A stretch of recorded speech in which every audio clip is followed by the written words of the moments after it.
The world has gone to shit. It's been going to shit. It is shit for a very long time now. And we owe it to all the people who suffer, all the vulnerable people, all the dead children, all the raped people, all the underclasses and working class people who are made to feel shit, who are made to feel that they're less than perfect, when in fact everyone is perfect. The miracle already happened a long time ago, which opens up the can of worms about space-time. But the miracle has already happened. Reality exists, the universe exists, and we're here, we're conscious of it.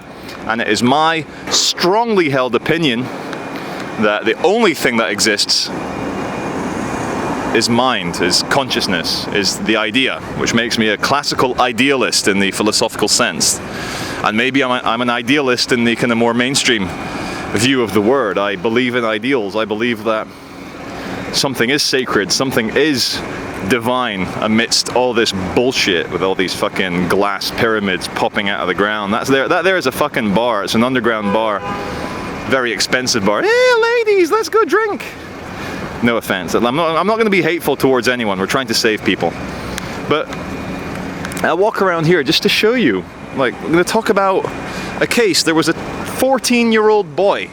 Anyway, first of all, that's the John Rylands library. There is a fragment of the New Testament in there. Wow, oogie boogie boogie, God, Bible, Jesus.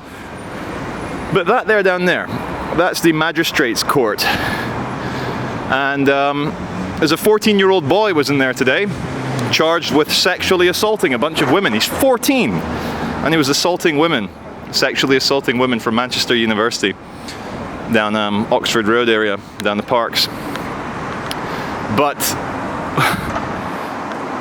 you know, like, we are not separate from the environment that we either grow up in or that we live in. We are very connected at very fundamental kind of reality, quantum physics ideas, and also in mind ideas. We are connected to the background, and as Desmond Tutu has said many times, as many other people have kind of alluded to many times, the greatest crime of our civilization is poverty.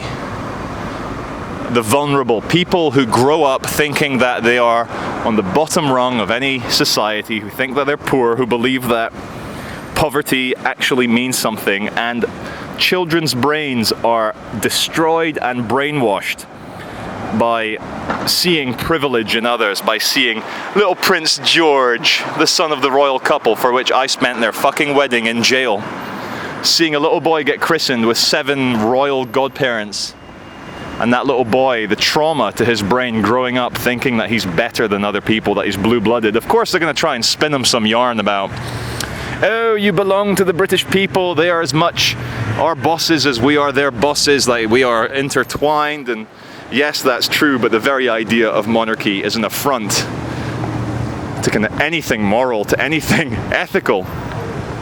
And the irony, as I've stated so many times before, of young British men and women, mostly working class, swearing allegiance to a monarch, to a royal, before they go and kill other young, ignorant men in Afghanistan or Iraq or Libya or Syria, wherever. They go and kill people to spread democracy after placing their hand on the Bible. Ooh, Bible, New Testament fragment, oogie boogie boogie boogie. They place their hand on the Bible, swear allegiance to the Queen, and go and kill people. Because Jesus, what Jesus would want, the whole Bible thing, what he wants is for young men to kill their fellow brothers. Because, you know, the kingdom of God doesn't exist inside all men, not one man excluded. Luke chapter 13, very famously put by Charlie Chaplin in The Great Dictator speech.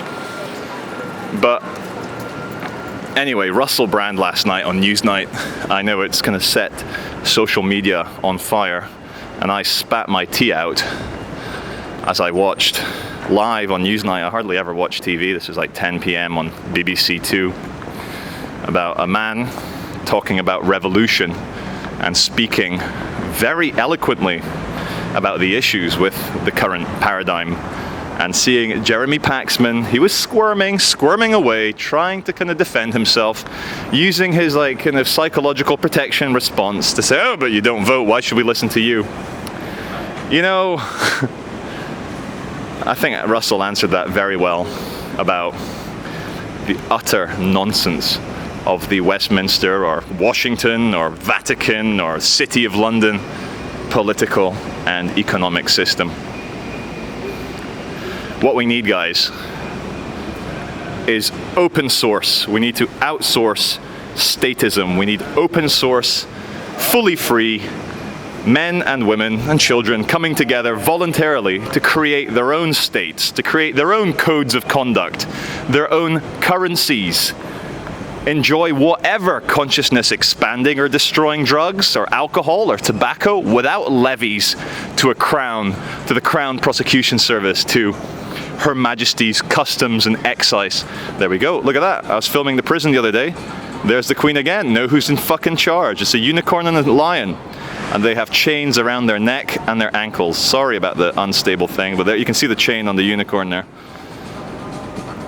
Anything less than full open source government and statism is a disaster for the only thing which means anything in life, which is love and freedom and the mutual brotherhood of equal human beings, all born equal with a miracle that happened a very long time ago. Thank you for listening to me.